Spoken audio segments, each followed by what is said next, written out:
Hello. Hello and welcome to Dan and Live number 48. Yeah, 48. And I've timed it correctly this time. I've numbered it correctly. It's correctly numbered. So all should be well. And I open up the room a bit. I noticed that this light is very bright. We don't need that. We don't need that much light. No, we don't. We're all right. We're all right. Hey, Abby, what's going on? Boo! Ah! Oh, nice. You scared me. Definitely. Definitely. How are we doing today? I'm actually a bit tired. I stayed up late last night. Because actually Wednesdays often feel like my day off, as it were, just because I don't go for a run. that's what determines what a day off is. It's if I go for a run or not. And today is my break day where I don't go for a run. So tomorrow I'm back to it. Hot and ready, bow down bow, and I hit the streets hard. So yeah, today I'm chilling. But yeah, how are you? How's it going? What's new? What's happening? Mm-hmm. Oh, I really need my water. My God. Oh, you're a migraine. Oh, God. This is still there. Migraines are wicked, man. They're like evil bats. I had a migraine one time. I can't remember how I got it, but I got it. And my God, I was literally bedridden for a whole day. I remember like crying my eyes out because it hurt so much. I could barely see. Dad had to drive me to the hospital, not hospital, to clinic to get some like proper meds and stuff. Like it was horrible. I honestly felt like my head was my brain was trying to break out of its own skull. It was horrible. Are you feeling better now? You okay? Good thing you went to sleep early. That's mad. Oh Lord. No. Migraines are real stuff, man. It's gone now. I've had them since I was 7. Oh man. Oh damn, that really sucks. That really sucks. I'm sorry to hear that. Well, okay, so this is gone now. How often are they? How regular? That's a real shame.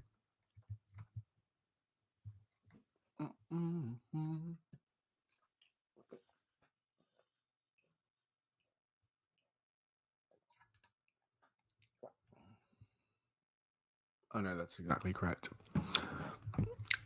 How often? Oh, it's actually. Oh, I realized I shut the door on the cat. Dexter. I don't even know if he's inside. Probably gone outside for a little adventure. Bless his cottons.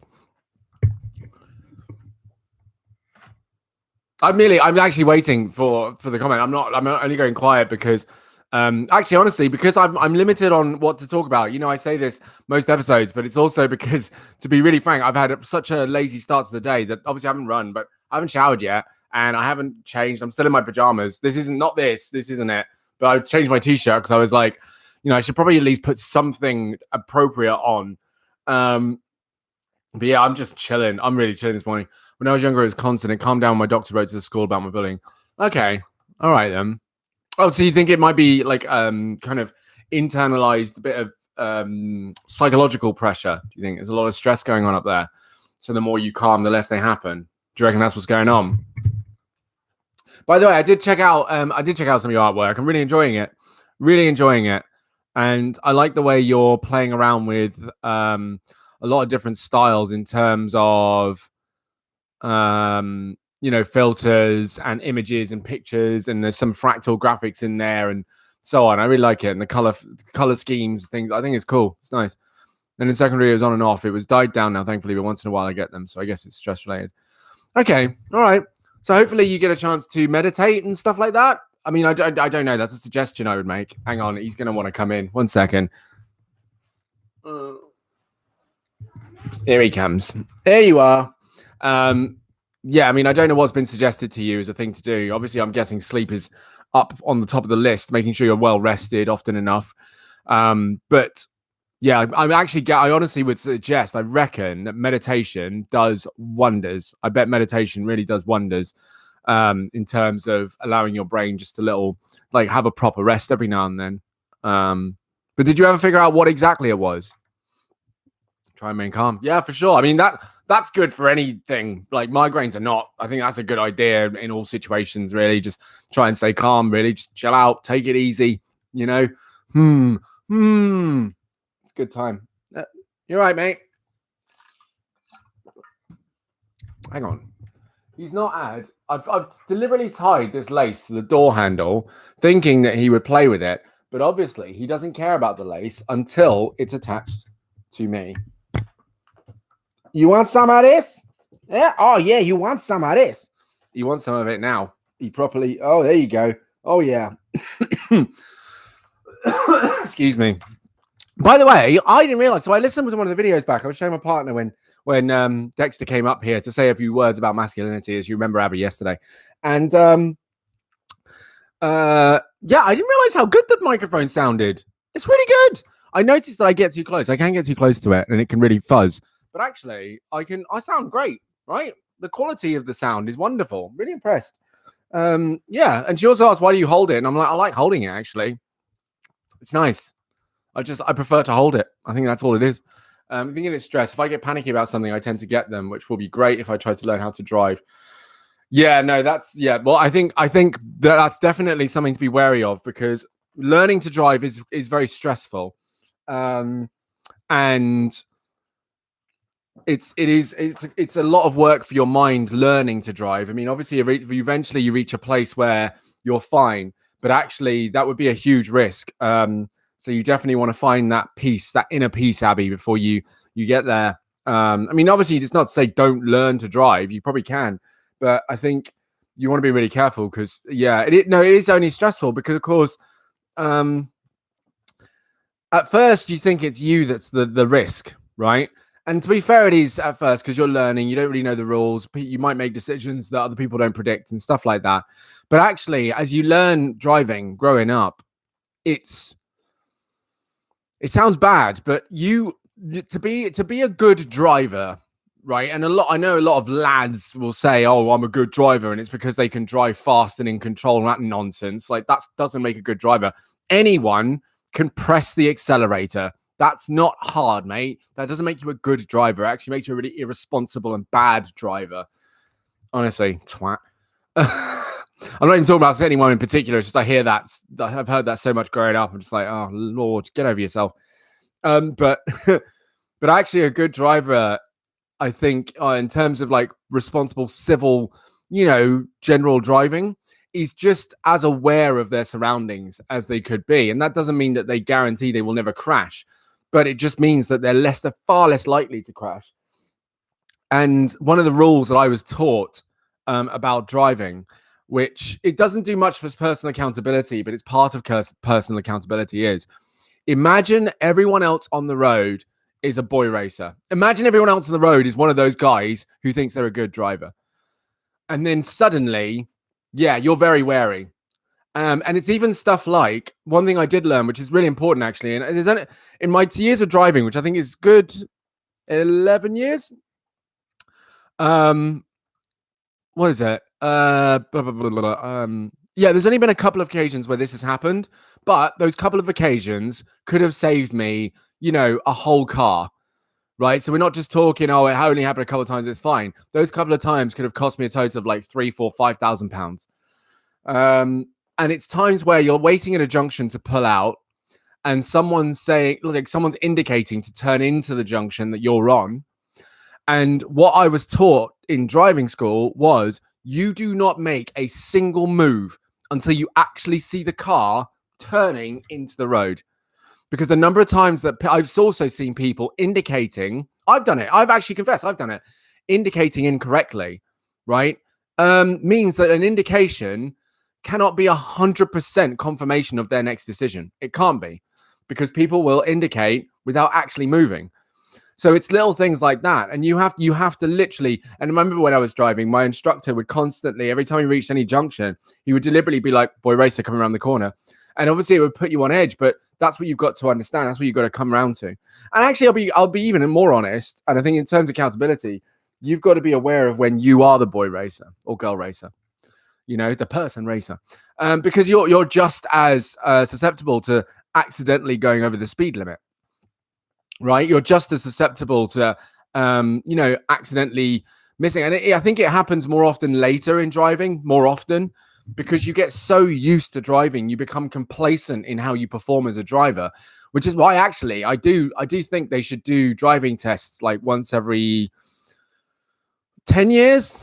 I'd say 10 years. So I think I actually, yeah, because that feels right. Right now, I feel like I'm ready for another retest and go, right, I'm going to do a retest and just make sure that I'm still doing everything correctly, because you forget stuff and you pick up really bad habits along the way. Like the whole 10 o'clock, 10 to 2 system, it's gone out the window. It's gone out the window. And all of this don't cross over your hands and stuff. Gone. But I think it's important to remember that stuff, because it is about control of the vehicle. It's about being in control of the vehicle. You can't really have control of the vehicle if you've only got one hand doing this all the time. Because actually there are some moments where, again, I have had, and this is me really being a confessionist here, is there moments where I have had one hand on the driving wheel, steering wheel, and the other hand has been like on the window, or I'm holding a coffee or something like that. And I've recognized that I've had to take quite a tight turn. And suddenly I've only got a limited amount of turning I can do because I've got one hand on the wheel. And there are certain times where that's really, really dangerous, because then effectively you're careering into the opposite lane. And it's dumb stuff like that that means that's why you have 10 to 2 driving, right? So yeah, I can't say I'm perfect, but again, all of those mistakes, and that's the important thing, all the mistakes that I've made as a driver, I've got to be aware every other driver on the road is probably doing as well, which means I have to really be cautious about what I'm doing and really holding myself accountable to what I'm doing, because otherwise, yeah, you get accidents. You get accidents. So yeah, I would be wary. I'd be worried if I got one then, because what would I do? I wouldn't be able to see where I'm going. Would be a blind person driving. Yeah, it is. Yeah, exactly. I'd be so worried if I hurt someone. That's my main worry about driving, my migraines. So yeah, the best thing to do, of course, for you. I mean, I'm sure that people who've experienced regular migraines. Hang on, let's have a look. I love it. I love a little Google session. People who have experienced, let's see, regular. Oh God, migraines. Driving. Let's see. I'm sure this is a thing. Driving and migraine. What to do? This is WebMD, which is usually the place that goes. You've got a cough. You're gonna die in a week. Right. There's never a good time to get a migraine headache, but it could be downright unsafe if it strikes while you're behind the wheel. Some migraine headaches may not hurt very much, but when your pain gets bad and your vision changes, driving may be difficult or even impossible. So this doesn't tell me anything about some migraine drugs treat your pain. Others aim to stop the headache from going on the brain. These so-called abortive medications are mostly part of a class of prescription drugs called triptans. Abortive drugs may cause side effects that may interfere with driving. You may feel tired, dizzy, or sleepy, even if your headache gets better. Talk to your doctor before taking the medicine, before you get behind the wheel. Okay, here we go. If you get migraines, that by itself shouldn't prevent you from driving, but it's also possible that a migraine attack can affect you seriously enough to cause accidents. The safest action is to pull off the road as soon as you feel a migraine coming. Call a friend or loved ones can pick you up if your headaches tend to go on for a long time. Migraines usually can last from 4 hours to 3 days, so it might be a while until you're safe to drive again. But if your headaches normally aren't too bad and usually power through an attack, it should be okay to stay on the road to your destination. Track your migraine patterns over time so you can anticipate how mild or severe your pain or other symptoms may get. This is in America, so I don't know what the rules are here, but actually that makes a lot of sense. But the thing is, yeah, it depends on how regular they come. So as you grow up, Abby, what you might find is if they become less regular, it becomes less of a thing. And again, when you say it hits you suddenly, I would challenge that, not to say I know better, but I would challenge that to say there could be genuinely a particular trigger that sets them off. And it could be anything from sleeping pattern. It could be caffeine. It could be not like being dehydrated. It could be a certain food. It could be like a really deep subconscious trigger. You know what I mean? It could be anything. So I think what's important at this point is certainly starting to look at, once the migraine's passed, now being conscious of when it hits and just kind of going, right, what's going on at the moment? Not during the migraine, because it sounds really bad and it's not so right, but certainly going, right, what was going on around that time, and look at everything. Because actually, if you're able to find a pattern, not only would you be able to work on on being able to mitigate it, but you'd also be able to, probably find more freedom in doing stuff. And I only challenge it because I don't believe in the world of biology and in the world of psychology and anything that we have any kind of symptoms or ailments that literally trigger like that. They just boom for no reason. You know what I mean? Like for no reason. There's always a reason these things happen. And maybe it means going to the doctor and talking to them about it, and letting them talk to you. But I think it would be difficult. It would be, possible. Pardon me, because I read you said we wrote difficult there. It would be possible with a bit of work to figure out what is going on. So yeah, getting panicky. If I start getting nervous or jumpy, more likely to get it then. Right. It was just trying to stay losing the vision happened suddenly. Well, yeah. So if that part, yeah, I think as the thing said, the moment you feel a migraine kicking in, that's when you pull over. You just pull over. Like, don't even question it. You just literally pull over on the side of the road. And I mean, I don't know if there's ever been any techniques you use, like where it's coming and you've tried things like, simple stuff, let's be honest, like, breathing slowly, counting down from 10, all that kind of stuff. Or if there's a more easygoing process you can go through where you distract your brain. Because again, if your panic leads to migraines, then maybe it's taking energy away or attention away from the panic. This is all guesswork, right? This is all guesswork. I don't know. Just thinking. But no, there's certain things that can be done. And the good news is you can drive at least. There is that. But the problem is, of course, driving certainly early on when you're learning, that in itself can be quite a really nerve-wracking experience. And probably more so now because you'll be aware that there'll be a risk of you breaking out into an attack. So yeah. In the meantime, I definitely recommend you look at the patterns and see. You look at the patterns and see where there might be triggers and stuff like that. But definitely worth it. Like, driving is great. I have to admit, driving is great fun. It's actually really relaxing at the best of time. Windows down, music up. Sometimes driving through the country. Sometimes people like late night driving because there's no one around. It's really peaceful and quiet. Getting around is a lot easier. So actually, your levels of peace may be alleviated, or levels of stress may be alleviated because of your ability to drive, which means freedom to go places when you need to, and those sorts of things can, of course, help. So it's certainly something that's, I would say, definitely worth everyone doing, unless, Abby, you end up moving to, let's say, Bristol, where I am, or London, or one of those big metropolitan cities where having a car generally isn't necessary because you can get everywhere by public transport. I know there are people who've grown up and gone to their deathbed who live in London and have never learned to drive because they never had to. Not once. But saying that, oh, thank you. Okay. Oh, they better be. Another late night, eh? Hey, Twigsy? Well, I was up late last night. I still managed to make it here. No excuse. No excuse. Not allowing it. No. Oh, are you all right there, mate?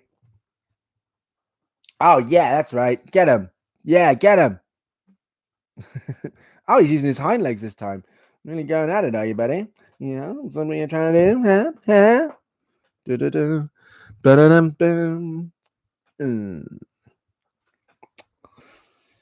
But who knows, actually? I mean, I don't know. You just walk everywhere. Yeah, I mean, that's it. And the thing is, I actually got on with that pretty well myself for a long time. I managed to make walking work for me for years because I lived a life where I didn't actually need to drive anywhere. I can get the bus everywhere, and the shops were local enough and close enough to me to just walk down there and buy what I needed, and that's it. So, yeah. It is my shoelace. Oh, no, wait. Is it a shoelace? No, it's not a shoelace. It's the draw lace from a pair of trousers that I have. It came out, but turns out I didn't really need it. So, and it was so hard to thread back through. Threading back through a pair of fabric trousers is not the one. In fact, threading through anything, I just can't stand it. It's so annoying. So I left it out, and then it turned out after all the investments we made in catnip balls and mice and red lights and little sticks, all the stuff, all the toys. right? That we bought this little bastard.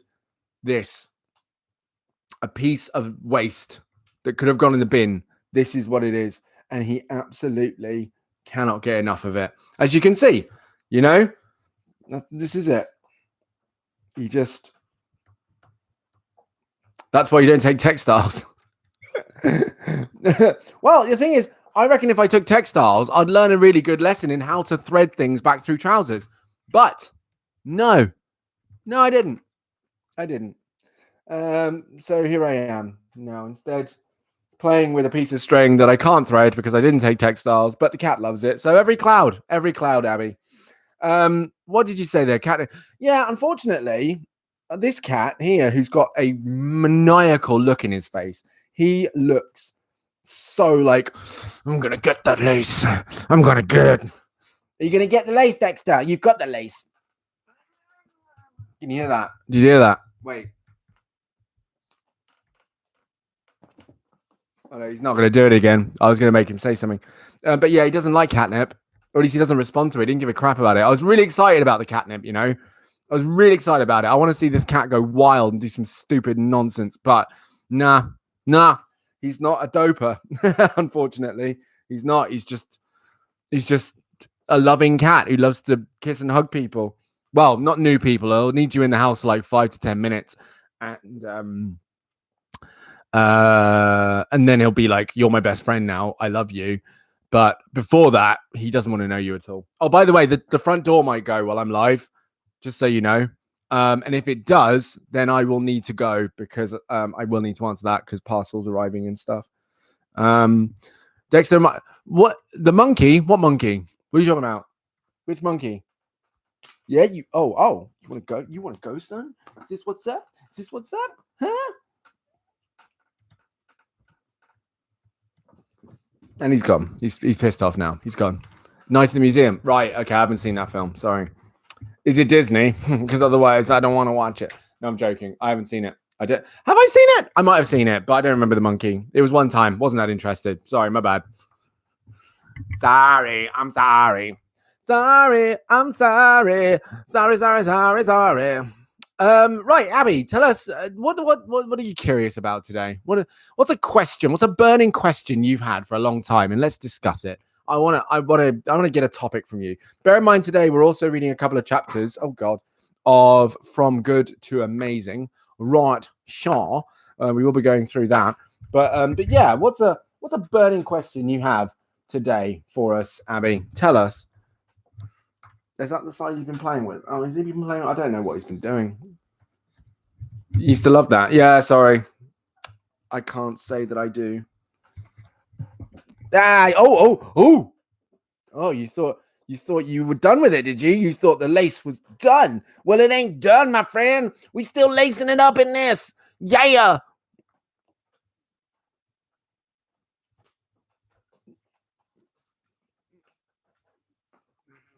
Oh, yeah, you get that? You hear that? He's going for it. Oh, yeah, that's right. Oh, yeah. No, God, he took it off me. Well, he's taken it off me. Well, I was trying to write a deaf person into my book. It isn't really a question. Just struggle writing a deaf character. What are you struggling with exactly? What part are you struggling with? Can I grab the lace? Is that all right? Can I just grab this bit? Because I'm worried that you're going to scratch me. Okay, good. Thank you. Oh, no, I picked up the wet part. Oh, yuck. Oh, I picked up the part that's been in your mouth. Ugh. Yeah, what part particularly? Because this will be interesting. Absolutely. Oh. Come on, man. Come on. Hey, stop. Yeah. You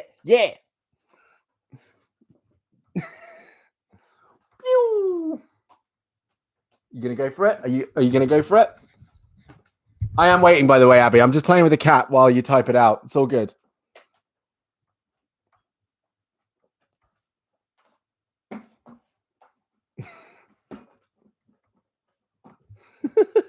Seriously.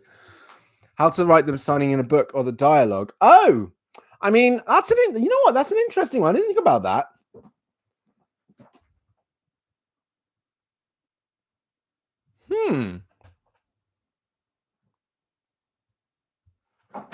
That I'm going to, I'm going to Google that. That's a really good question.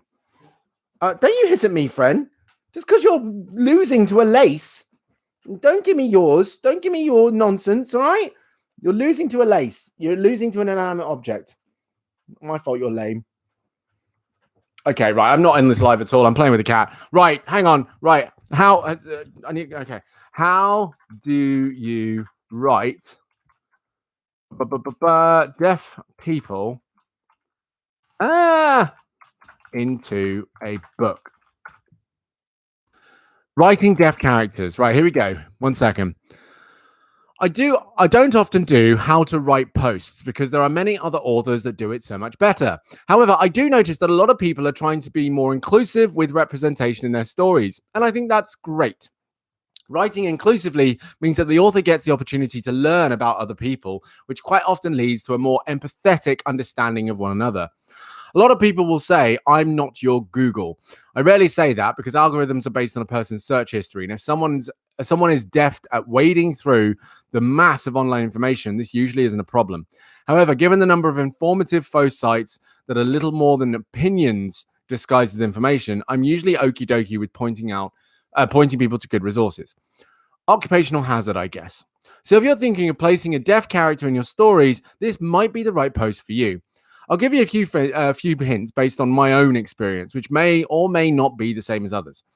Hearing losses are variable, and people have different coping mechanisms, depending on the type of loss that they experience. As the author, you have to spend time learning about hearing loss. You don't do this by speaking to an audiologist. The reason I suggest an audiologist, you can do this by speaking to an audiologist. The reason I suggest speaking to an audiologist rather than someone who is deaf is because the audiologist will be able to give you a broad overview of the types of hearing loss and how each different type affects the person's life. Once you know what kind of hearing loss you want to represent in your story, then is the time to contact an individual with that type of hearing loss. So here we go. Overview. What type of hearing loss does your character have? Is it conductive, sensory neural, or mixed? Each type of loss will affect hearing differently, and this in turn will affect your character's lifestyle and ability to communicate. That's exactly what my first thought was I was thinking about how, in terms of not necessarily what they're saying, but thinking about how life actually is for them. Are they half deaf or totally deaf? Like, what level of deafness are we talking about? Because literally it will make so much difference in terms of how that character is. For sure. How badly does the hearing loss affect speech discrimination? Speech discrimination is quite simply an individual's ability to understand the spoken word. If your speech discrimination is 100%, you can understand every word someone speaks. People with hearing loss will have a much lower percentage of speech discrimination and will have to make a communication adjustment, which I will cover below. Right, what ranges can the person hear? Can your character hear high pitches or only low tones? Knowing what they can hear will easily direct you to what they cannot hear. So when you're writing a deaf character, you need to establish the individual's level of hearing from the beginning of the story. Even if you never tell the reader all of these things, the author must know how the deaf person will react with the outside world. For example, I've lost the higher ranges and can only hear a few of the lower pitches. So when I'm in a crowd, the noise is a lot like rushing water or meaningless roar. Individual sounds are lost to me. Also, I don't know how it is for other deaf people, but quite often I can't tell the direction of loud sounds. When out in public, I'm hyper aware of my surroundings and other people because I derive my cues from hearing people. So communication, here we go. Lip reading. Some people tend to think that lip reading is easy. It's not. I do it exceptionally well. It's sort of like my superpower, but I've been lip reading since I was 12. Not many people can lip read to perfection, or at least no one I know can do it. Hearing isn't independent on the brain as it is on the ears. Sound goes into the ears, and the brain tells us how to interpret that sound. Enunciation is the key. That, and it takes a lot of focus and energy on the deaf person's part. I have to associate a person's lip movement with the sound that I can hear and go back to pitches and the tones I can hear that will differ from one person to the next. Sometimes I can't understand someone at all until we've communicated for a few minutes. The longer they talk, the easier it is for me to connect their words with their lip movements. I may pick up 8% of the words being said and fill it in the rest through context. There are a lot of mental gymnastics that go into lip reading, and those can make a person tired. I have to take breaks during long conversations. Also, during events like conventions, it's terribly difficult to go from one panel to another with no breaks. I tend to shut down in the evenings by reading books or writing, which doesn't require the same focus as communication. Hearing aids and cochlear implants, these devices are great, and there are great variety on the market today. Just remember, hearing aids are not hearing miracles. Hearing aids assist a deaf person by raising the sound level, and there are many different devices on the market today. Cochlear implants work in a completely different way. Some people use neither. Others use a combination of hearing aid and implant. Again, this will vary depending on the type and range of hearing loss. Sign language. Not everyone who is deaf understands sign language, and not everyone who understands sign language can understand sign language by people from other countries. Even in America, American Sign Language will have regional variations. Black American Sign Language is a different dialect of American Sign Language that developed during the segregation. While the American Sign Language system is based on the French system imported to America by Thomas Hopkins Gallaudet and his French teacher, Laurent Clerc, it is not a universal language. Body language. Deaf people are usually able to read body language much better than hearing people. Even from a distance, I can usually detect subtle forms of body language that can cue to me to the tone of a conversation between two people. That is why in my stories, you will find many references to my characters and their body language. So, what have you got from that, Abby? Tell me. Because you're saying you want to write them signing in a book, and immediately I didn't want to say it because actually I wanted to read some professional speak on it instead. But yeah, there's different forms of sign language, and the thing is, I think when it comes to writing, there's an element of being too literal. And what I was thinking was, in terms of inclusivity, I don't feel there is necessarily a way that you can write someone's signing and make it succinct and flow, right? Yeah, there you go. Body language, pitch, forms of sign language, and lip reading. So there are loads of different ways that a deaf person can be written into something, right? So they could have an implant that allows them to hear roughly but not clearly. I mean, I was thinking about this as I was going, and these are just like dropping ideas right along the way. I had a chat. No, I'll tell you this way. I had a chat with another student who's writing a book about a universe that they've created. Right. Well, I said they're writing a book. They're still creating the universe. I think that's the joy they're having in it. And they wanted to demonstrate this race of dragons and how big they were. And the idea was that one eyeball of one of these dragons is like the size of the sun, right? That's one eyeball, and that's how big these things are. And then there's a character in these universes who's like the god of gods. You know, he's the most powerful being in the world, and so powerful that even the dragons are threatened by this guy. And in talking about this dynamic between the two, the student was making it very literal. They were making it they were like kind of spoon feeding the reader this relationship between the god and the dragons.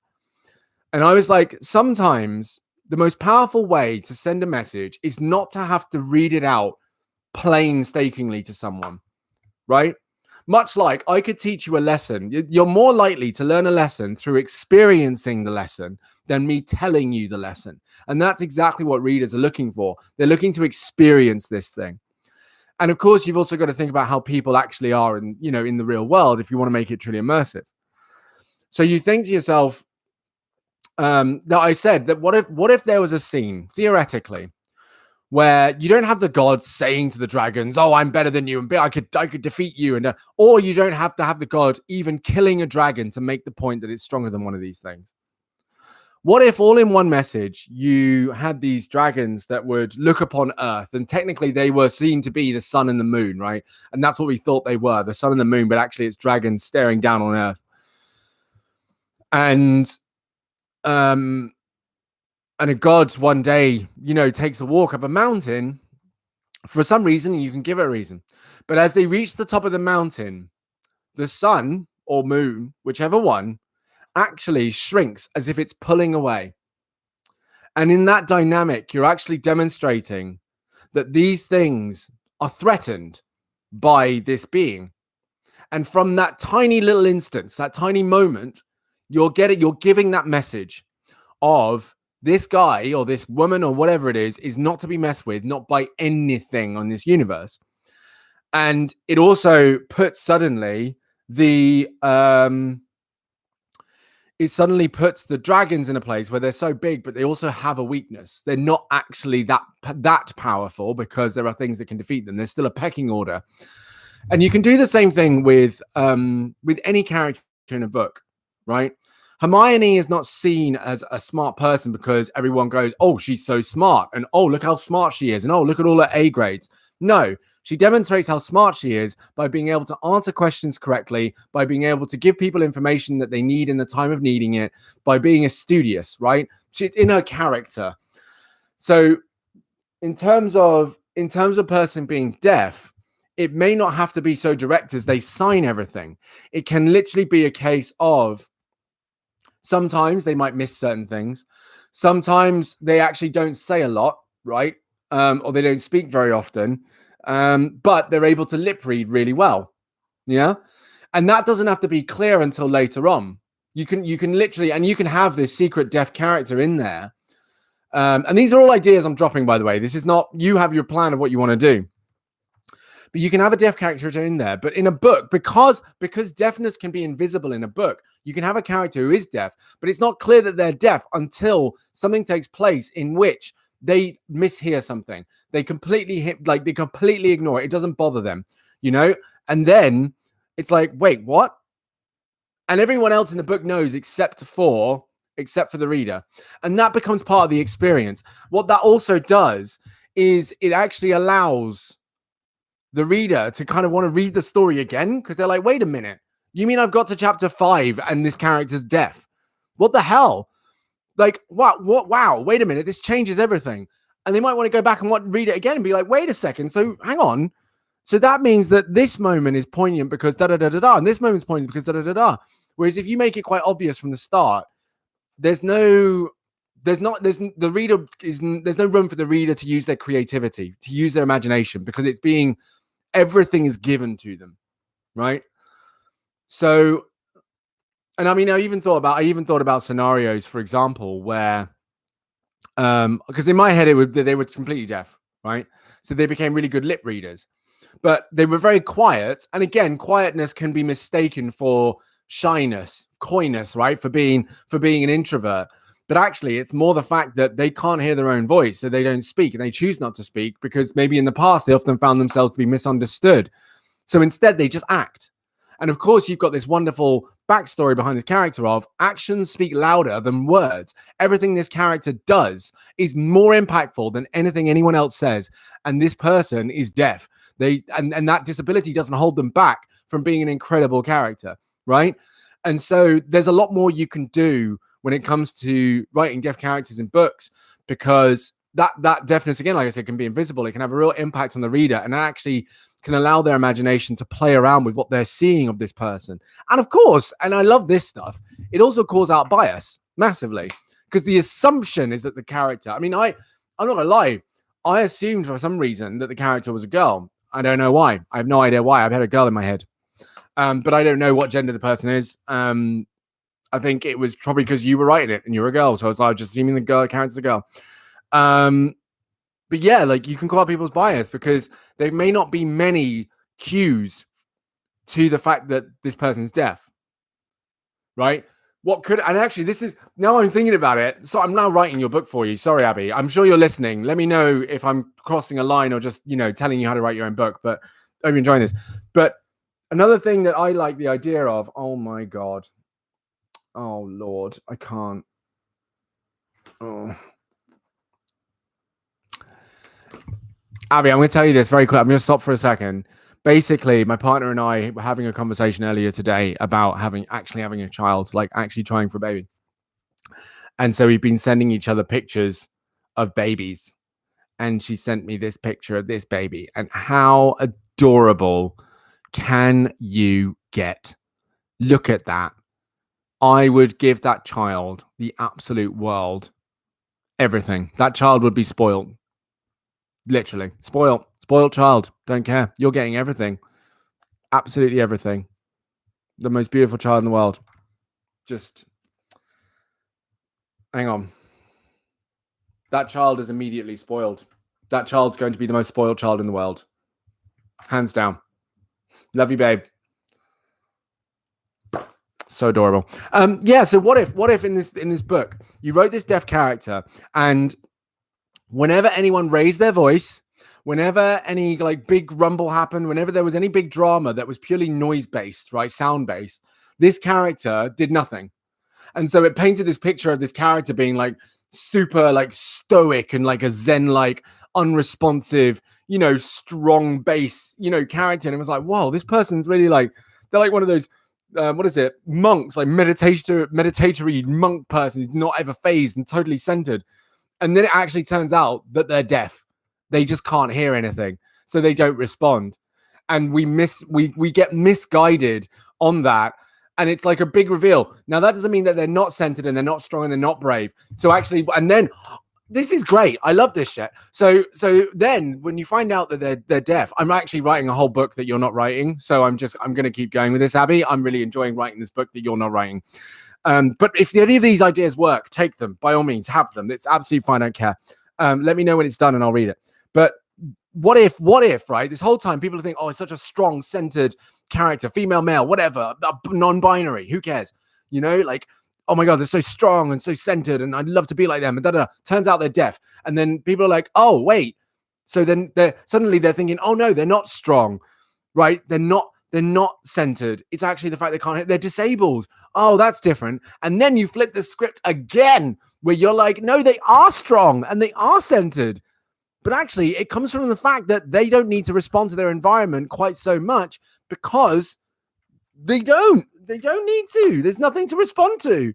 And it turns out that you've like totally given this whole character this wonderful story as a side story in this whole book that you're writing. I've written a whole book. I think it's great. Write the book now, Abby. Get to it. Go on, hurry up. I'm waiting. I'll wait right here.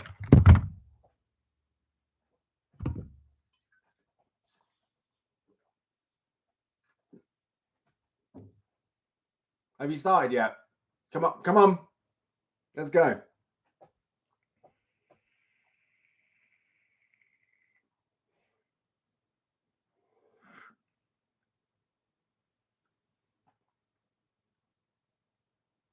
You haven't started, have you? I know you haven't started. You clearly haven't started. Where is Twigsy? Twigsy said they'd be here soon, and they're still, again, late. Just unacceptable. It's not okay. To be honest, go on.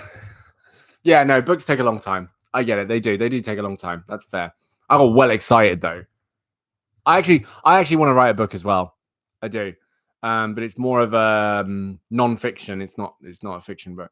But what's your book about? Tell me. Sorry, I got so excited, and every now and then I was thinking, you have no idea what the book is, but you're going off right now. So I went off. Go on, tell me about the book. What are you thinking of doing? What's the idea? Tell me all about it, Abby. I want to know.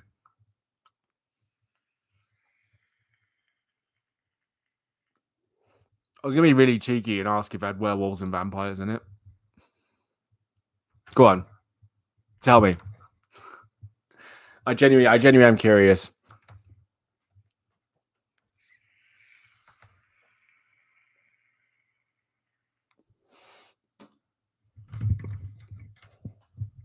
Well, no, you can just, so what you can do, here's the thing, right?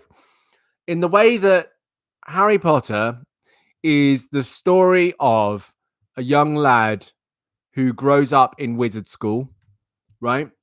In the same way that Lord of the Rings is about a young man going on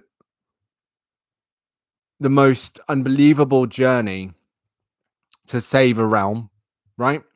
You could say that the Avengers is, about a group of superheroes who come together to save the universe, right? So in terms of that, in a sentence, what is your book about? Because actually all those three things that I mentioned are actually pretty confusing. There's a lot going on. There's different classes and races and different hierarchies and different factions and different backstories and storylines and all sorts. It's mad.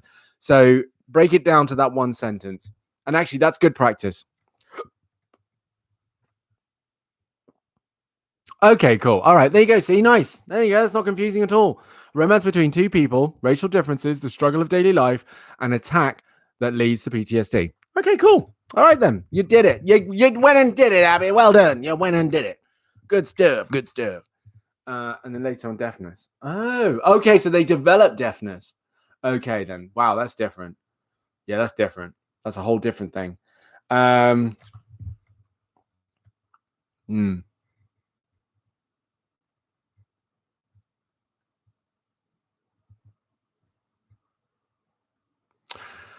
Twigsy, you know what? I mentioned not 2 minutes ago that you hadn't turned up. And I was like, you said you were going to be, you told Abby you were going to be here soon. And you roll up 45 minutes later. Please. Please. Please. What's your excuse this time? Go on. Go on, Twigsy. Tell us. What's your excuse? Can't wait to hear this one. Okay, right. I get it. That's quite a brutal attack, though. It's quite a big one. So, okay, cool. Yeah, go for it. All right, awesome. Yeah, but probably will take a long time to write, but I encourage it. Absolutely, outrightly. Go for it. Yes, definitely. Definitely. Have you got a name for it? Yeah. It's not important to get your name, but have you got a name? And writing is difficult. I think one of the reasons I haven't started my book is actually because I have to admit, actually, I could just start writing it. But one of the reasons is A, how long it would take to actually write. B, the research that I'd need to go into. These are all things that are actually lame excuses, and I should just start. So yeah, and so yeah, that's fine. Yeah, if you don't need to have a name, you don't have a name. That's absolutely fine, no problem.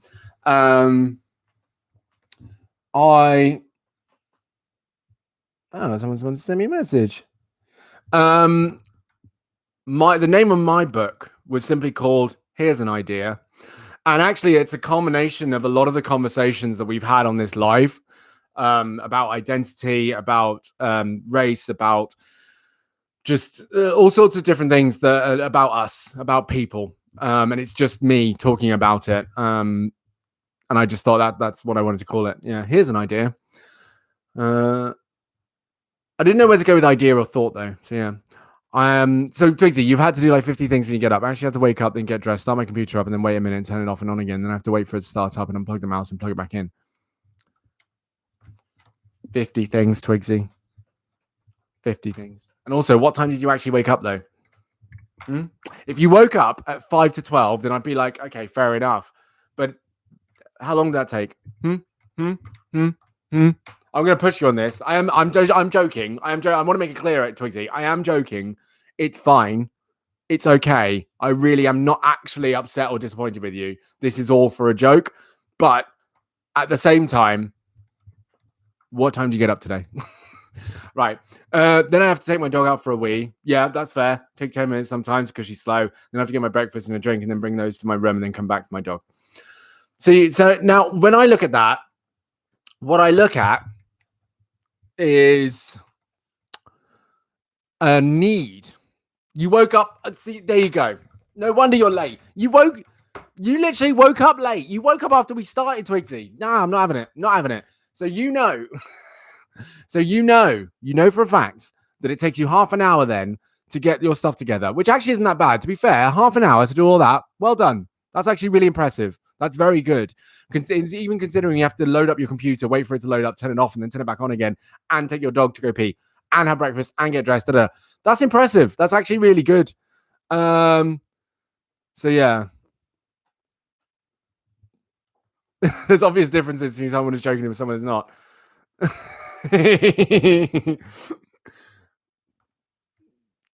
I was. Ha ha ha. You're laughing. I'm like, ha ha ha ha. We're all laughing. It's a joke. It's a joke. But can you sort it out? Can you get it together, please? Is sorod. So rude, so rude, so rude.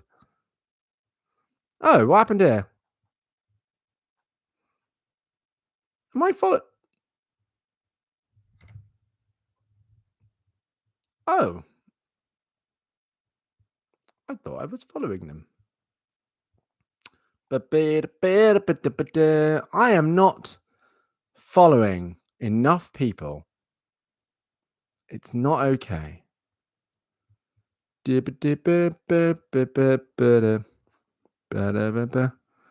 da.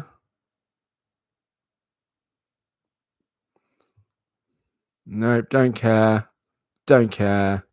Don't care. Don't care. All right, we're done here. Sorry, I'm on my phone again. That's so rude. So rude. Hey.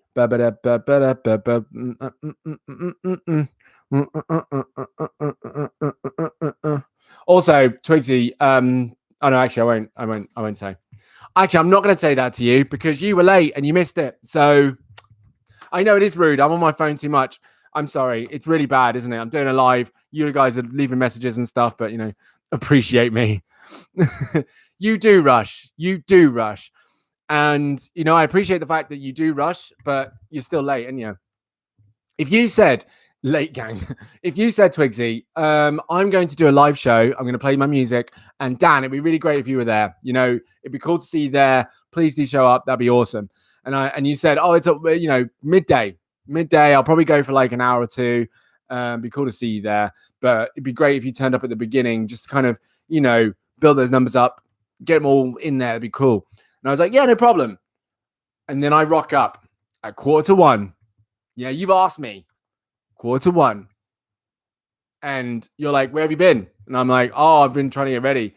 And you find out that I woke up after you started, after you went live. I'm just, would you really be like, oh, that's absolutely fine. I'm totally okay with that. Would you? Would you? Would you, Tweezy?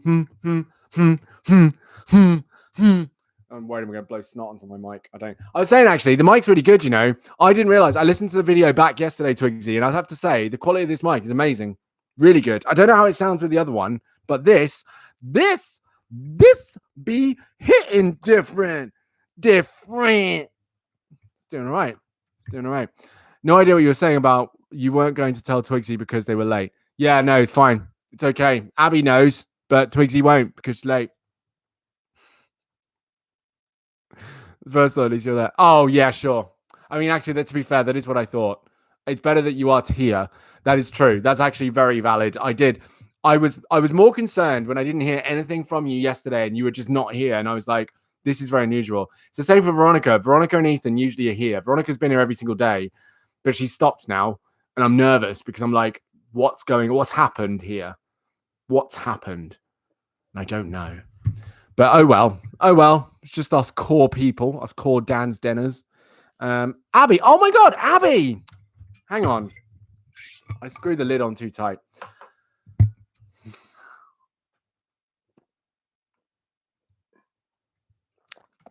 Well, no, don't do that because then you'll have people trying to call you. Because I want to let you know, by the way, that I am recording every person, not recording like hit record and record. I'm saying I'm making a record of every person that joins the live because, of course, in my job, I need to make sure that everyone knows that when people do and do not show up to the live. So I have to make a record of that. So if you didn't show up tomorrow and there was no note of where you were, the chances are people would start calling you because you've shown up regularly and suddenly you don't. So you can't just not show up. Hello. So actually, when you do show up, I'm like, cool, they're here. That's great.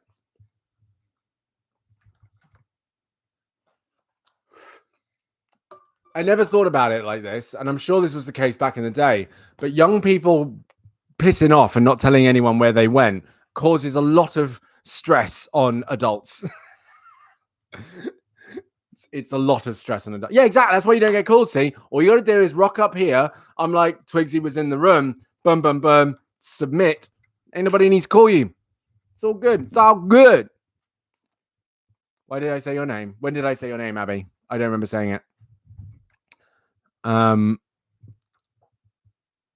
I don't think I did say your name, Abby. Abby, you're fine because technically you're not one of the students that I speak to on a regular. So I've not even met you before. So there's no record of you. We don't make records of you, but yeah.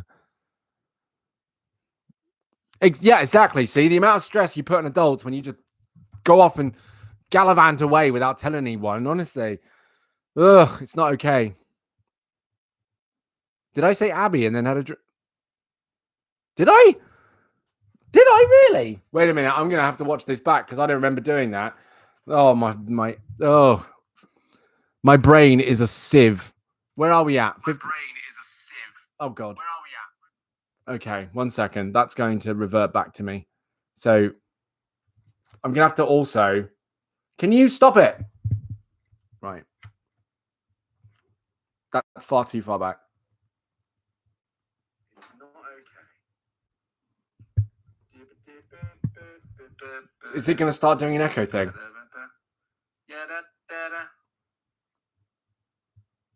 Is it? No, don't care. Don't care. Hello. Don't care. Where's the drinking bit? After you went live, I'm just, would you really be like, oh, that's absolutely fine. I'm totally okay with that. No, can you please behave yourself? Would you? Where did I do this? I never thought about it like this, and I'm sure this was the case back in the day, but young people pissing off and not telling anyone where they went causes a lot of stress on adults. Where did I do this? It's a lot of stress. Hello, new person in the room. All you gotta do is rock up here. I'm like, Twigsy was in the room. Boom, boom, boom. Submit. Basically, apparently, I called on Abby, and I don't know why. But I don't remember doing it. I'm trying to find the moment, but it's obviously such a fleeting moment. Anybody needs to call you. I don't remember where it was. Why did I say your name? When did I say your name, Abby? There it is. See, I don't. I'm going to do a live show. I'm going to play my music. When did I do this? It'd be great if you were there. How it sounds with the I know what you were saying about you weren't going to tell Twigsy because they thought. I mean, actually, to be fair, that is what I thought. It's better that you are to hear.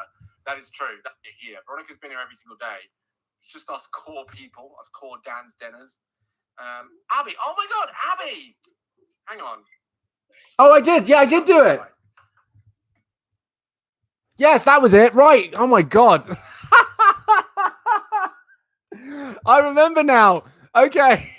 That took too long in this video for me to do that. Wow. And it blanked immediately. Yeah, I did. I did do that. Yes. That you see how this is honestly memories messed up, man. You see how quickly that happened. I remember that moment now where I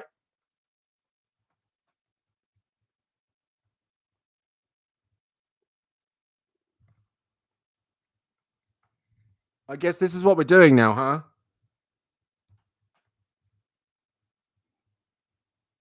Right in the middle of something. Can I help you? Can I? You know what I mean? Dexter. What? Say hello to everyone, Dexter.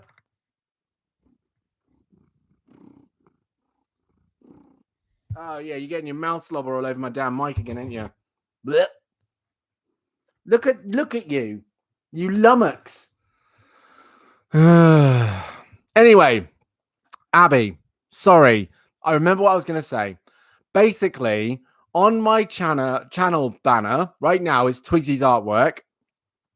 And what I suggested at the beginning was that, you viewers, should you want to, actually give me artwork to put in the channel banner.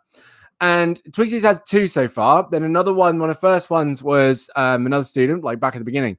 But actually, as an artist yourself, I was wondering if you were interested in or wanted to submit some art for me to put on the channel banner. Because, yeah, why not? I've stopped mentioning it. I forgot to mention it. So actually, I thought, hey, like, this is actually what you do. It's part of it. And so do you, Twigsy, bear in mind. But yeah, like, Abby, I haven't extended that option to you. Now, you don't have to. Absolutely fine if you don't want to. But the option is there for you to submit some artwork. If you want any artwork you like, anything at all that you've made, we'll put your name on it. And, not all your name, not all your details and stuff like that. But just, we can put your Instagram account on it if you want. just anything. But yeah, I just wanted to extend that to you because I completely forgot that we were doing that, and it just clicked, and that's why I went, "Oh, Abby," and then took a drink, and apparently the water made me forget everything I was going to say. And I'm glad I looked at that because I would have completely forgotten. And look at that, Twigsy can help out too, being a total G up in here.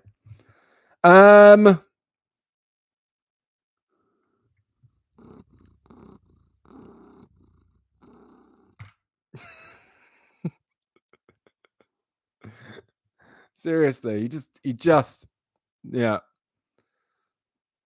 Drinking to forget. Yeah, exactly. Yeah, literally, that's what I was doing. I'm gonna drink to forget. Give me the H2O. Hey, Johnny, give me a glass of H2O on the rocks, shaken not stirred.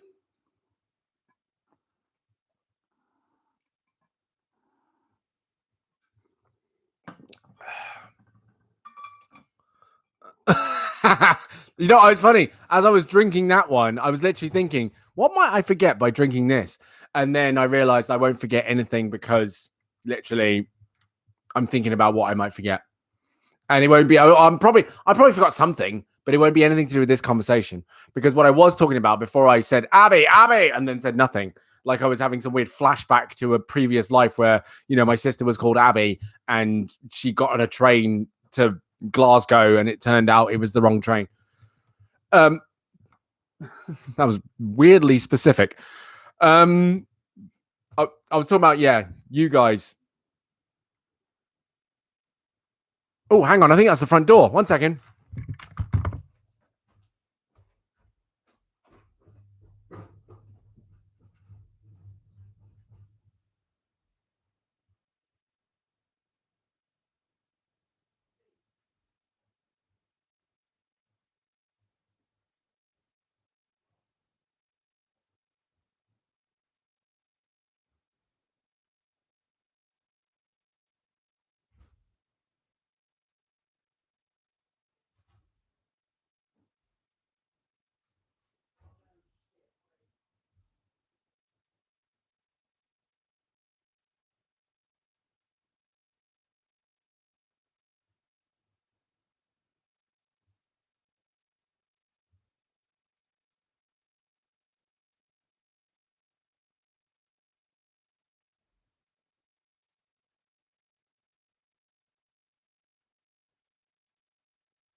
Coming back.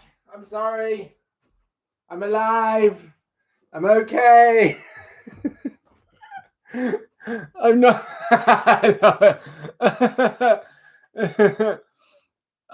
I'm not. I'm still here, guys. Oh, what's the conversation you've been having? Oh, I love this. You guys have a little chat while I'm away. It's cute. So I thought you're having a flashback. Yeah, I did have to go fast. Get that pastel. Go get that pastel. Yeah, I did get the parcel. It was Dexter's food, that's why. And he has to have special food because he has a little problem with his bladder.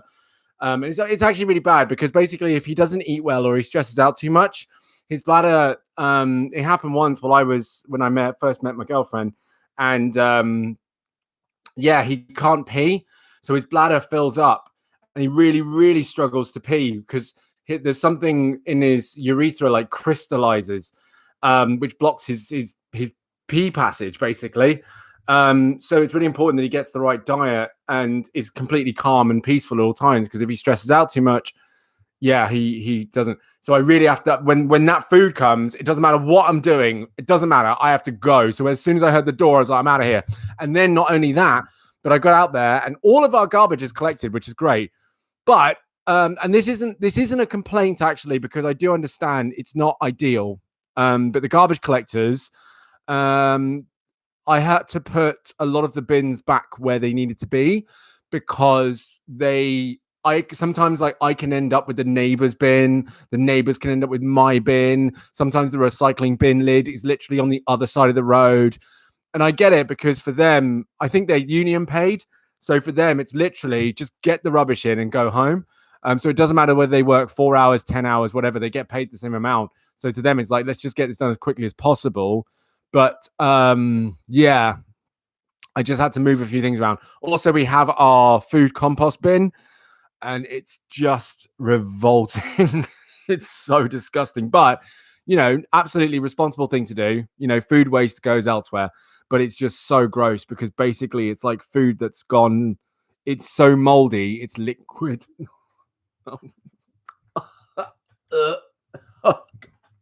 It's liquefied food waste. It's so gross.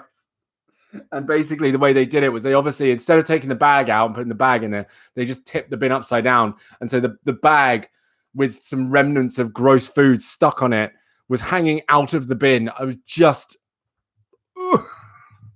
so gross. So of course I did all of that, and then I had to wash my hands because I'm like, there's no way in hell am I coming back up here to grab this mic with some dirty ass food bin hands.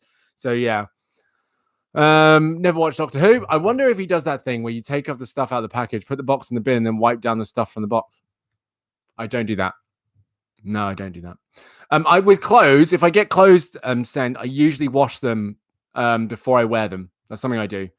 But with packages stuff, I don't really wipe it down. No.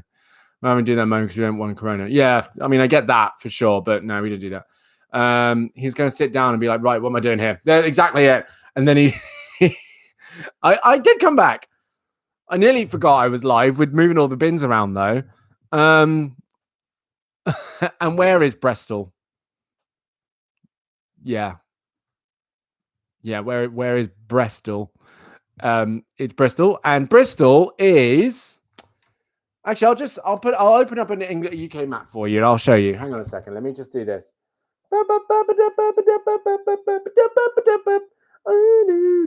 If I open up maps. Okay. Right. So there is Bristol, right? That's Bristol. If I just zoom out, is that right? Zoom out. And you can see where in England I am. Right there. There is Bristol. So yeah, I'm all the way down there. A good solid long way away from where I work. It's a great time. It really is a great time. What do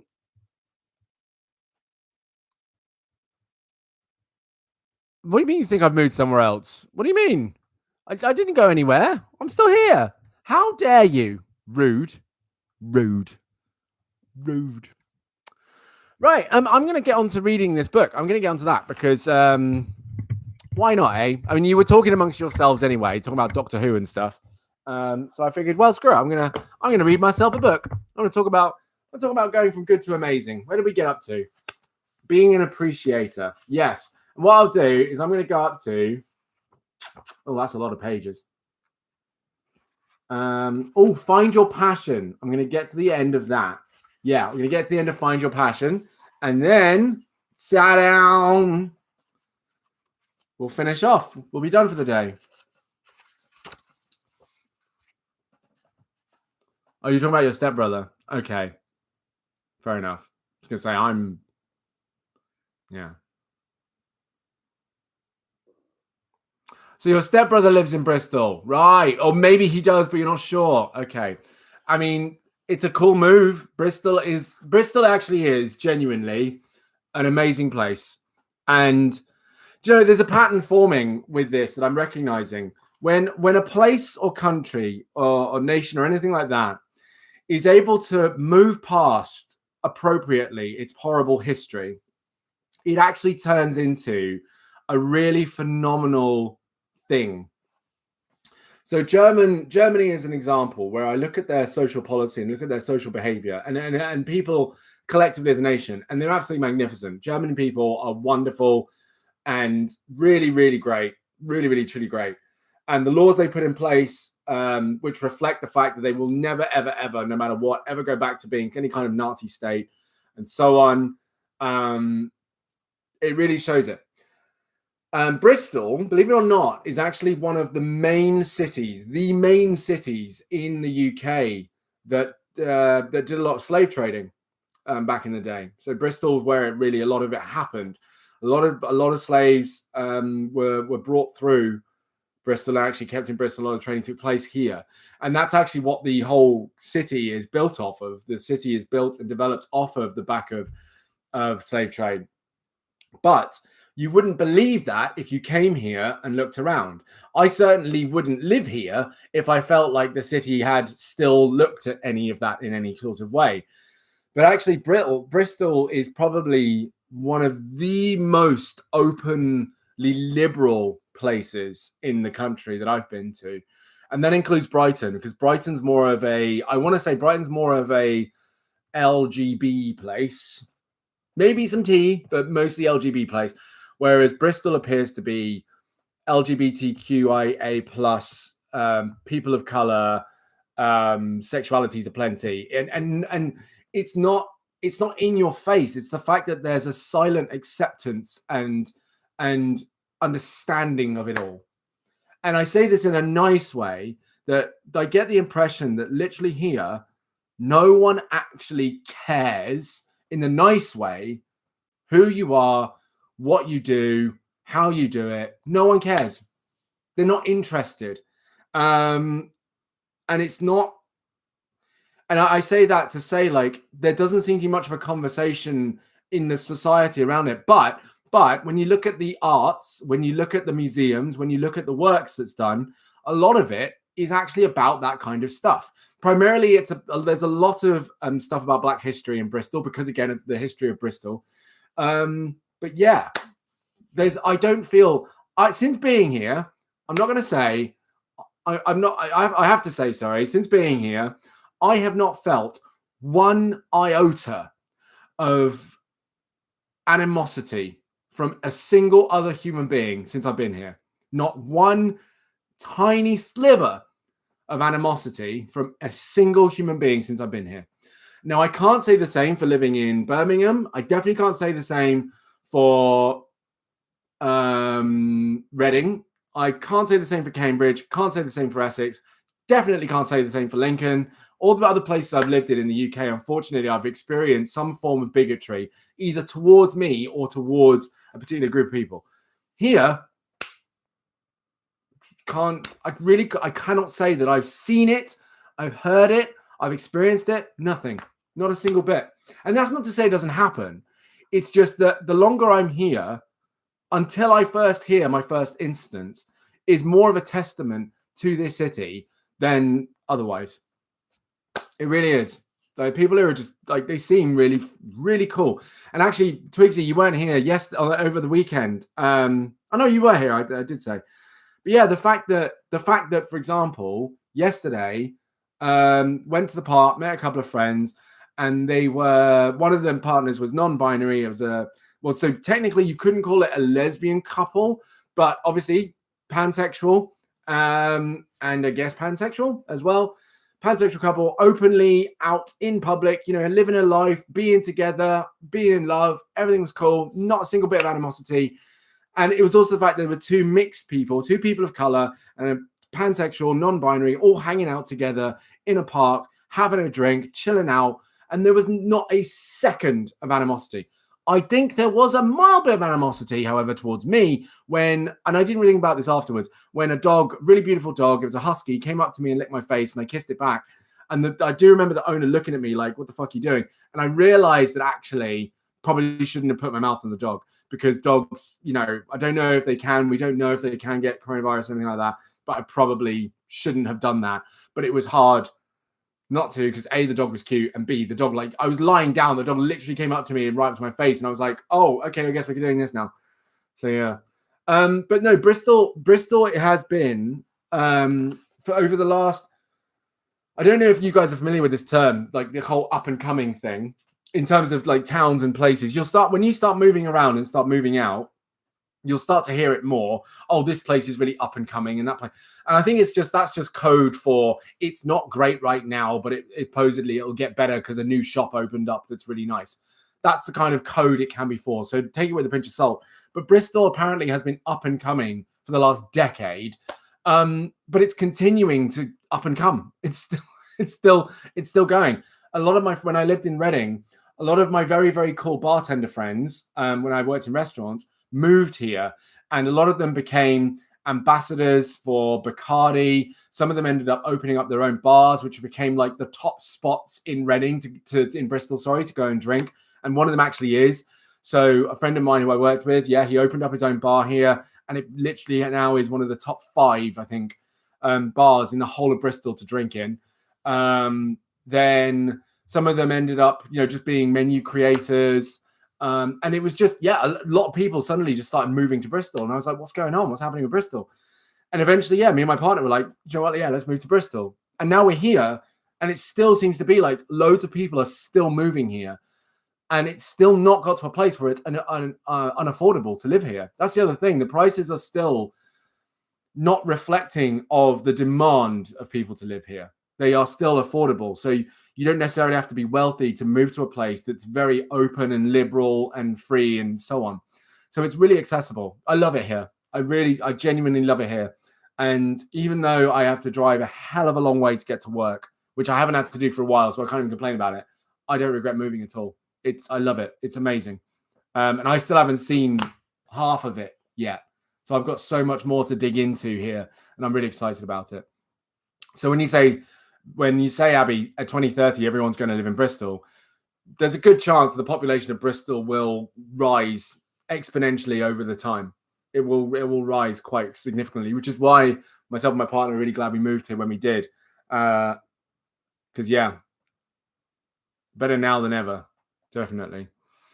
I mean, Banbury, I've got to be careful now. I don't want to be mean, but Banbury, right. So you guys know I've moved around a lot. Okay. So I've got to take this into account. I think maybe I want to send this as a message for you that, Twigsy, that's exactly what I'm about to talk to, basically. In all the places I've lived, I have to say, Banbury really does give me it gives me a small village vibe.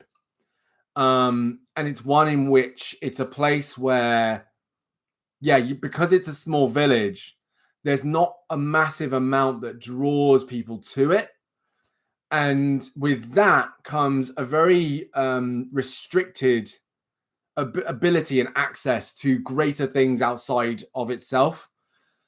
So what I do see Banbury as is, unfortunately, a beautiful town with lovely people, some some lovely people, but it's also cursed by being a small town that's quite isolated, I feel, because when you look at Banbury, it's like this little place that's maybe bigger than it wants to be, or not as big as it wants to be yet.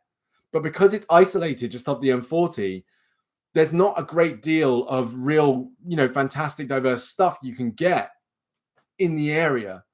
You know what I mean? And people say, oh, but Oxford's down the road. Oxford isn't actually that massively diverse. It's really not. And even the fact that people would speak to Oxford as like, oh, it's just down there. I'm like, yeah, but that's not it. Oxford's not actually the most liberal place ever. In fact, if anything, Oxford, it's not that liberal. It's really not. So yeah, Banbury's got a lot of work to do, but it's got to want to do it. That's the thing. To me, yeah, I don't feel massively comfortable walking around Banbury myself. But there's a lot going for it at the same time. I think there's just actually, I think what it is, to be honest, what I think what it is with Banbury is that there's just a huge mismatch between the wealth difference in Banbury is ridiculous. I think that's actually what it is. That's the biggest problem that Banbury has, is that you've got people who have got a lot of money who have absolutely no idea, and I can attest to this. There's a lot of people with a lot of money in Banbury who have no idea about what's going on among the people who don't have money in Banbury. So you've basically got two different versions of Banbury in the same place. And that means there's no cohesion, there's no teamwork, there's no collective building of it. There is building and there is some cohesion, but they're in small pockets. And so that building of the city cannot really take place, be it culturally, be it progressively, liberally, it can't progress. Yeah. And I actually think there are people in Banbury who know exactly what's going on in Banbury, but don't want to do anything about what's going on in Banbury because they'll piss off to Oxford all the time and go, oh, but I'm actually from Oxford. I imagine that's the thing. Because it's a thing in many places. When I lived in Reading's 40 miles outside of London, which is further away from than Banbury is from Oxford. But people in Reading would say they're from London. And it's like, you're not at all from London. You are from Reading. That's a very different place. So I would not be surprised that people from Banbury said they're from Oxford when they are hell not. Yeah.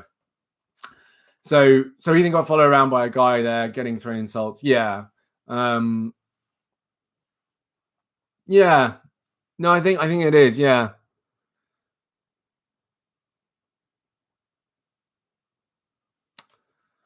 I think that, yeah, no, well, I think weed is a massive problem. Well, I mean, bear in mind, Banbury's also a place for county lines, which speaks volumes as well, because that's another process that will, like, I'm not saying this is against Banbury, like it's Banbury's fault or anything like that. I think it's just a matter of the cultural disparity there doesn't help itself. It does not help itself at all. And there really is a difficulty in bringing it together. The fact that I think Banbury's vulnerability was capitalized by county lines, which is why there's a lot of weed moving around in Banbury, has become a real crutch. Not a real crutch, a real snap at the Achilles heel.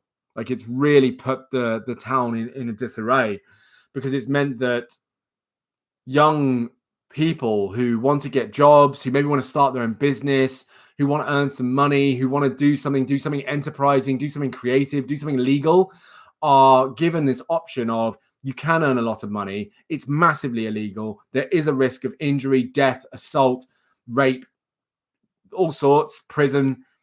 But apparently, because it's a simple case of selling drugs, and it's a very, very heavily grooming process, then yeah, kids are going to get caught up in that because they think it's an easy way to earn a couple of quid. Whereas, they could all end up earning enough money to have a very, very good life. It would just take, ironically, the work that they wouldn't be willing to put in. But that's all a different conversation about motivation, about life experience, about personal belief, about self-esteem, about what a child learns about themselves growing up and what belief is instilled in them for what they can achieve growing up. Because that's another impact. I can't just say, oh, they're lazy. That's not at all what I'm saying. I'm saying that they won't have the belief in themselves to do the work, to recognize what they're capable of. So instead, they'll go for what they feel they can do, which of course is pushing drugs around the streets, which is a lot easier But the risks are incredible. And actually the reward may not actually really be there. Because again, when I watch the documentaries and when I look at the lives of some of these young people, they're not living in mansions. They're not having nice cars. They're not necessarily living it up and having a great time. They might have a lot of cash, but actually they cannot showboat. They cannot show off, because that means they'll become a target, and all the cash they have suddenly becomes the reason that they are stressed out to hell every single day, because they've got so much to protect. They've got responsibilities on their shoulders. And if they don't move stuff, if they don't sell stuff, they will be either murdered or seriously, seriously injured. So actually, these people live in squalor. They live in filth. They can't sleep. They can't wash. They can't do anything, because if they turn their back, they're thinking in the back of their head, if I turn my back for a second, someone's going to put a knife in my back. And that's no way to live. That's not really a glamour lifestyle. You can have £1 million cash in your house, but if you're unable to wash, sleep, look after yourself in any way, shape, or form, then what good is the £1 million? And it's particularly if that £1 million is the reason that you cannot sleep, you cannot wash, you cannot eat properly, and you're constantly in hiding. What's the point in that? Everyone thinks they're going to be Scarface. Nah, Scarface has a bunch of lackeys. And people don't realize that 9.5 times out of 10, they are the lackey. They're not Scarface, but everyone thinks they're Scarface. And it's ironic because people can hang out with their friends and talk about it like they're both going to become Scarface, when it's like neither of you have 0.1% chance of being Scarface. And if one of you were to become Scarface, the other one sure as hell ain't. So what are you going to do? How are you going to make that work? So the whole thing is a mess. The whole thing is a mess. And it's a really unhealthy culture. But that also speaks to the whole masculinity thing that we talked about yesterday. It really does. And it seeds into how we feed information to people about, and I know I talk about, your dreams come true and you earn lots of money. And I'm not saying that's the only dream. I think it's still because talking about money and earning money is the most tangible thing to get people to understand that I'm not just saying you just have lots of money and that's it. It's having lots of money that you could spend things that you actually enjoy on. And I can't sit here and try to list all the things that make people happy. It's easier to just say money. And it's too vague for me to say buy all the things that make you happy. So I think people go to that as like a place to say money because it's tangible, it's direct, it's easy. Everyone understands that. But the problem is people hear that, and then they think that that's all there is. That's what people want. They just want money. They don't want the happiness they could buy with the money. They don't want the joy they could have with the money. They just want the money. And you've seen us have this conversation, right? And it's just the whole thing is very dangerous and very sensitive. It's mad. Sorry, I completely missed all your comments, but that's something that I think is upsetting me, because of course, as you know, I work with teenagers and seeing them fall into this trap. And actually, honestly, and again, this goes back to the parenting conversation we had. Seeing the way that parents are raising kids and not necessarily being mad at them, because again, this is a pattern that needs to be broken. But unfortunately, for it to be broken, people need to see that what's going on is not okay, that it's not right. People need to accept that what's happened to them is not okay. People need to accept that the relationships that they've seen or are trying to get into are not okay. For them to then go, I need to break this pattern because I'm going to do the same thing to my damn child. But we're not doing that. We're not doing that. But in some cases, quite literally, and it's quite triggering for me, and some people are beating these rules into their children, literally. And it's frightening because it's not even a case of talking to them or arguing with them. It's a case of this is actually how you're going to be a broken human being. And I'm going to make sure that you are a broken human being in the belief that I'm doing the right thing. So it's a whole mess. But that's why I do this work, because and this is why I feel like I'm doing a sum up, like a compilation of all the lives I've done. Remember, I talked about us getting therapy, and I've talked about wanting to inform you guys of certain things, and I wanted to share information with you guys. And it was about this fear that I had, that I was trying to protect you guys from having, and all that stuff. This is why. It's because at some point, we've got to break the cycle. We've got to break the pattern. We have to. But we don't do it by simply doing the opposite of what our parents did, because that maintains a cycle within the same parameters of said thing, right? One parent being a helicopter parent and coddling their child and like being super strict and not letting them do anything, protecting them, that child might grow up and go, do you know what? I'm not going to do that for my child because it was effing annoying. So they raise their child the opposite way, and they don't look after their child. They don't watch them. They just text me when you're there, or text me there, and they show that they almost don't care. And then that child grows up and goes, my parent didn't care about me, so now I'm going to make sure I care about my child. And then they go and helicopter parent their child. The cycle just keeps going round and round and round and round and round, right?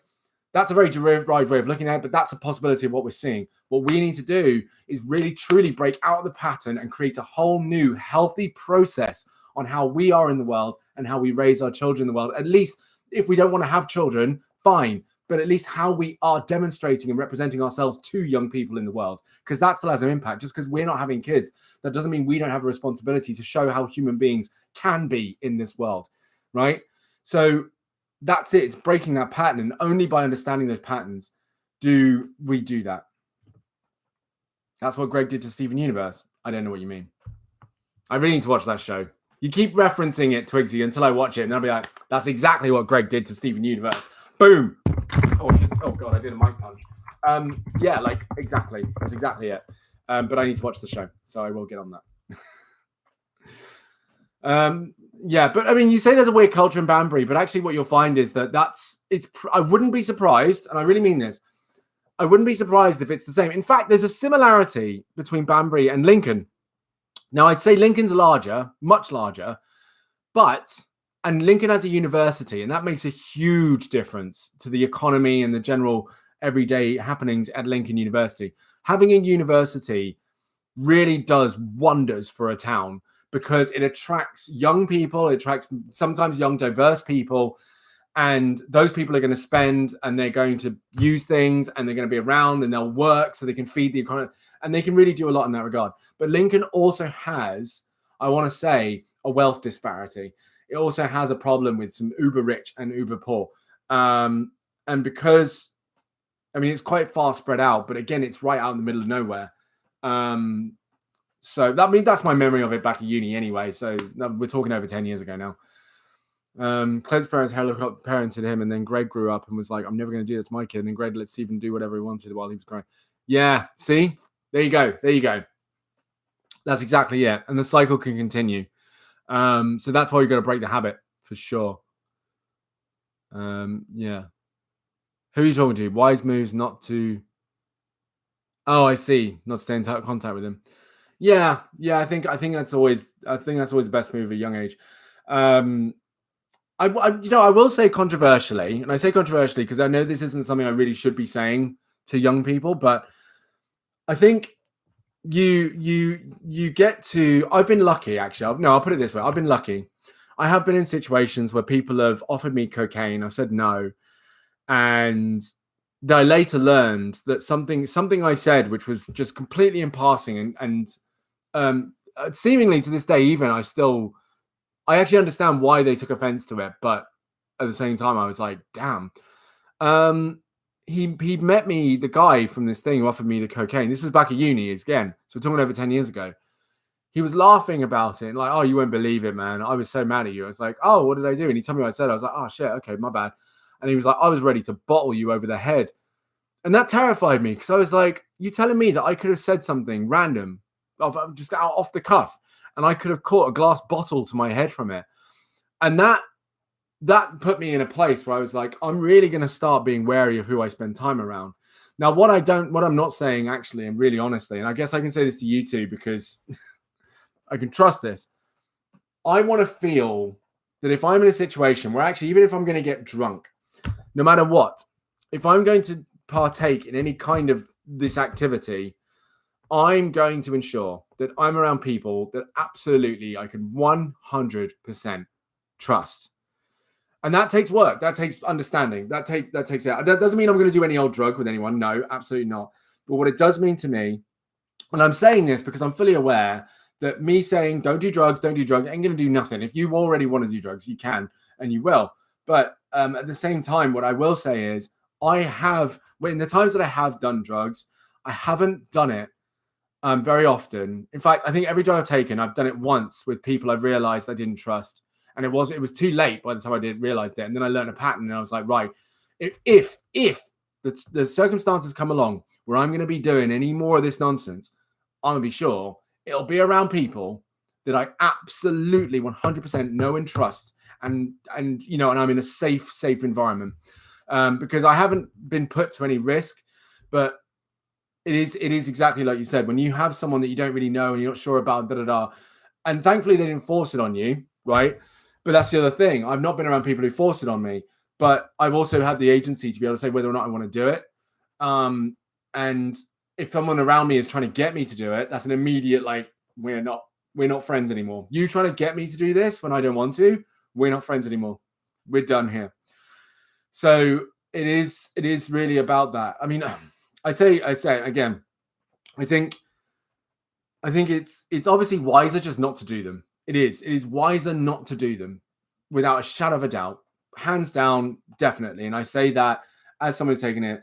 Of the drugs I've taken, I do things myself.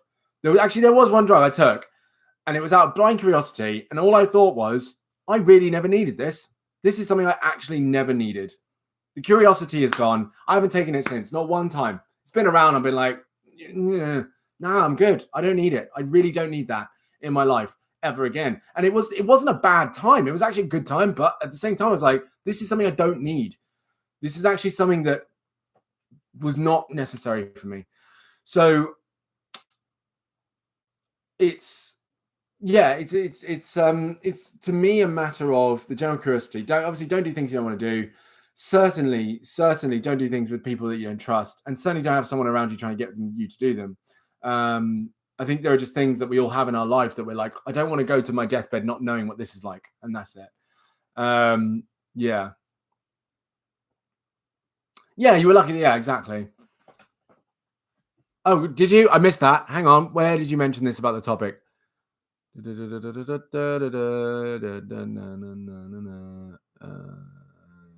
Where? I don't know. I don't know where you would have said it. Oh, it's for topic tomorrow. Self-acceptance. Yeah, okay. Yeah, absolutely. We'll do that. Self-acceptance it is, for sure. Self-acceptance. Let me write that down. Let me write it down. Put it in a book and write it down. I know there's a bit of paper around here. Here we go. See, it's already still got identity written on it. I've lost the whole pen that I had up here. I don't know where it's gone. Right. Line 3 for the end of that. Self-acceptance. Okay, cool. Self-acceptance. There we go. Tomorrow's topic. Done. What time are we on? Okay, I'm going to have to round it up soon and read this book. Yeah, and you walk away for sure. Yeah, definitely. I think also, if you're aware, I think this is another thing. Growing up, I was always around people that I thought I could trust, and thankfully, you know, nothing ever came of it. But one thing I did start to do was, if I started to feel like I would be in situations where anyone was there that was of any sort of trouble, I just wouldn't be there. I just wouldn't be there. There was this guy who was notorious. I can't remember his name.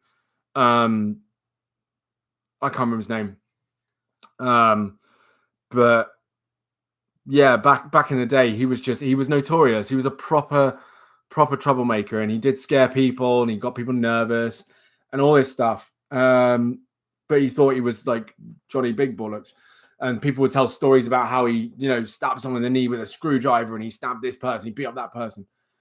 But for me, I was like, I don't care whether any of this stuff is true. If he's at a party, I'm not going to be there. Simple as. I'm not going. And that's okay. I really don't mind. There's no FOMO here. It's okay. I'm just not going to be there, because I would rather know, if I'm going to be at a party, if I want to drink and smoke and whatever, then I want to be able to chill. And I can't chill if there are people at a party who are going to waste my booze and smokes. I'm talking about cigarettes, by the way. I smoked when I was a teenager, not weed. So yeah, I wouldn't go. Simple as. I'd just be like, I'm not going to that. I'd rather chill. I'm good. I'm really good. And I made those calls. That's where my video gaming really came in handy. That's all right. I'm going to play Bandicoot Crash Bandicoot. Bandicoot Crash. Lord, I just said that. You don't want to be drunk in public. It's risky, especially when I don't know when I'd be like drunk.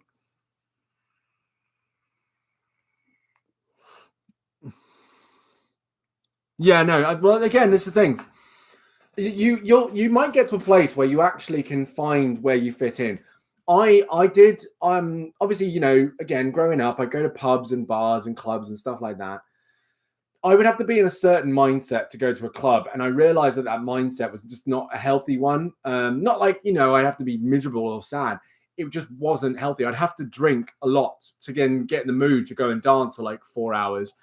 And actually, like you, Abby, I really didn't like all the people. I didn't like, because again, I was large. I've always been large, so I've been awkward and big. And I've noticed that what it's done is it's also brought me a lot of aggro where it wasn't necessary. So a large guy in a pub or bar or club where, you know, testosterone levels are high and there's this unspoken competition among men and all this weird stuff going on. I was just like, you know what? I don't need this. I don't need this. I don't want this. I just want to have a good time. That's all I want. And then I remember going to my first gay bar and going, this is what I want. This is what I want. There is no like machismo, macho masculinity nonsense going on here. We're just having it. Everyone is just enjoying themselves. This is great. This is what I want right here. And then I only had that experience a few times because I only went to a few gay bars because I just felt like it would be wrong for me to constantly go to gay bars when I'm not gay. And I felt like, you know, that sounds a bit bad, but I get it. Like I don't want to invade a place of people who have created their own safe space away from breeders. So I'm like, there's no point in me coming here because the whole point they've made this place is so that I technically go somewhere else. I don't want to go there. So it's cool. I'll just pop up every now and then, but I'm not going to be a regular patron to these places that are clearly designed for people who want to feel safe amongst people like themselves. And I just, you know, just left it there. Bars or pubs. Yeah, I preferred bars or pubs. Places where I could talk, places where I didn't get loud. But then when I started working in restaurants, I, of course, started to hate bars and pubs because I technically worked in them. So I was like, well, now I'm just spending my whole life at work in one way or not, whether I'm getting paid or not. So I just, yeah, the whole thing. So now my favorite thing to do, and again, this is what Bristol has. The cocktail bars in Bristol are amazing because they have really exclusive spaces, at least the ones I go to anyway, where you can really sit with your guys and talk to them at a table, and you don't have to have people, you know, rubbing their back up against you because it's so busy, and you don't have to have people, you know, sitting right next to you and all this stuff. It's quiet. You can talk to people, have a laugh, enjoy your drink, and chill out. So yeah, that's it. And that's why, of course, drinking at home's great. Because yeah, it's cheaper. You can watch whatever you want on the TV. I usually like to put on like YouTube music playlists, chill out with that, and yeah, just chill. I think that's becoming an option for many people. Because it's so much cheaper. We're talking like if you right now, let me put this in perspective. Right now, for a tenner, you could get a whole bottle of wine. If you go to a bar, now a whole bottle of wine is 750 ml. Okay, that's a whole bottle of wine, 750 ml. A large glass of wine is 250 ml, which is a third of a bottle of wine. A large glass of wine can cost anywhere from £7 to like £9.50, £10. So you either get at home your own glass of wine, your own bottle of wine for a tenner, or you get a third of a bottle of wine and you're out. Cocktails, good Lord. Oh my God. So a bottle, let's say a bottle of spirit, and I'm not even going to say like a cheap spirit. Like, let's say you spend £25 on a bottle of spirit, right? And it's still actually, you know, up there, to be honest with you, among some of the regular branded spirits. £25, a bottle of spirit. Now that can be, again, about a litre, right? Now a litre is how many shots? One shot is 25 ml. Hang on. I'm just going to do the quick maths. That is 40 shots. 40 shots, okay, for £25. And then, of course, you get your mixers. So let's add another fiver on there. So 30 quid, you've got yourselves 40 single shot drinks. 40, okay? Now, a single shot and mixer drink on average in a bar costs about, well, actually, nowadays, I'd imagine it's something between £5 and £6, okay? Which means you would get, for the same price, basically 5 or 6 drinks when you go out to a bar or club, where you could have 40 for the same price at home. You do the math. Honestly, we're literally talking 8 times more drinks for your money. So more people are staying at home now because it's that much cheaper. And again, they don't have to deal with, like you say, sweaty bodies, noise, bumping into people, the nervousness, the social anxiety. You're in a safe place. Your bed's upstairs or wherever it is next door. You can drink water whenever you want. You can pour the weakest or strongest drink you like, and it's yours. You have to worry about it. Yeah. And you're at home. It's cool. It's a good time. I love it. So hang on. Where are you? I've been in pubs before, but a lot of pubs have a nice chill vibe. Yeah, exactly. Some of them really do. If you find the right place, they're absolutely fantastic. Yeah. And that's a really nice idea. To get your mates around. Obviously, yeah, soft drinks for sure. So fizzy drink, alcohol, chill out, and like buy crudités. I mean, I don't know if you guys are there, but one thing that is actually I'm really starting to vibe with at the moment. I used to hate olives, but now olives are everything. I love olives now. I've just realized I've got a phone call at 2 in 10 minutes, and I don't have time to read this, so I'm gonna have to put that on hold because we don't have time. But yeah, I used to hate olives. I love olives now. Olives and feta, or olives and sun-dried tomatoes, olive and chilies, whatever. I love it. But if you're able to get like hummus, carrot sticks, celery sticks, cucumber sticks, and different variations of hummus. There's regular hummus, caramelized onion hummus, spicy, like, what is it? Jalapeno hummus, sweet chili hummus. Is there a better thing? Yeah, right? Sun-dried tomatoes. You can even buy a block of cheese, chop up your own cheese, sun-dried tomatoes, some crackers. Just have a blast, man. Get some like fizzy drinks. Green olives with seasoning. What? Salt and pepper on your olives? Oh, it's new. Never heard of that. Cool. All right, fair enough. Yeah, all hummus.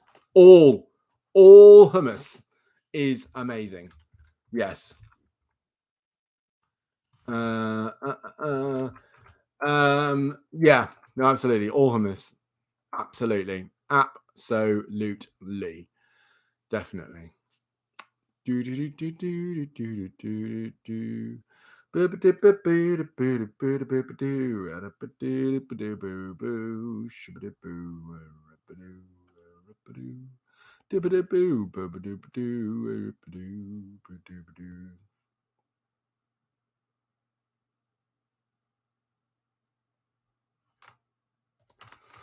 Okay. Right. What I'm actually going to have to do. Oh, garlic with spices. Okay, right. I thought you meant like black salt and pepper. Oh, sorry, you lost me for a second then. You lost me. Olives aren't my best friend. That's fair. That's fine. And I get it. I do get it. I'll never forget the first time I had an olive in my mouth when I didn't want one in my mouth. And it was not pleasant at all. They are a unique taste, right? They're very unique. You may grow into them. Trust me, Abby, you may, but you might not. You might never. It's weird. There's a time in our life where beer, wine, olives, all sorts of things, whiskey taste disgusting. And we're like, why on earth do people drink this? And then one day, for some reason, you're like, this is the bomb diggity. Why have I not done this before? But you remember that one time you just hated it. It's weird. I don't get it either. I really don't. But we just get there, and suddenly we're like, this is amazing. What have I been missing out on all my life? But you haven't been missing out on anything because you didn't like it. Right, I'm actually just going to have to cut it off because I really do need to. No, Vodafone, I don't care. Stop messaging me. I hate you. What is happening? Hang on. I need to go because I've got a phone call to make in 10 minutes and I still haven't brushed my teeth and I've done a whole load of some things that I'm done.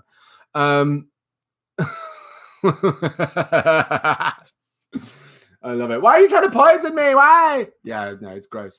It is. But yes, I'm about to go. So listen. That's right. That's what Abby. You just get it, don't you? You just get it. And of course, we're not just dabbing for Dan, but we are also. Look at Twigsy all over this. We're not doing this. See this now? What? How does it go? I'm gonna have to find it again. 1 second. I get this song stuck in my head as well.